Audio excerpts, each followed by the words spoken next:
Na štvrtok bude teplejšie so častejšíma slunečnými periodami. Pochmarenie možlivé poznejšie popoládňu i koncom dňa na severu Vojvodiny. Duc bude slabý vietor premenlivého napriamu.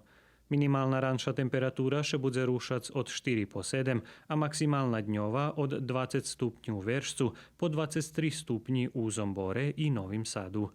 Na piatok týž teplo, ale so zmocnejším rozvojom chmároch, ktorí prinešu dýšť i lokálny zapory u druhej časti dňa.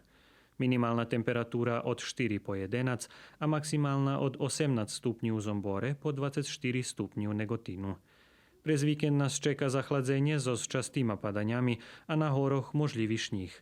Na sobotu na severu i zachodu bude zimnejšie jak na juhu a na nedzeľu na juhu bude zimnejšie jak na severu, mestami i spod 10 stupní u ceku dňa.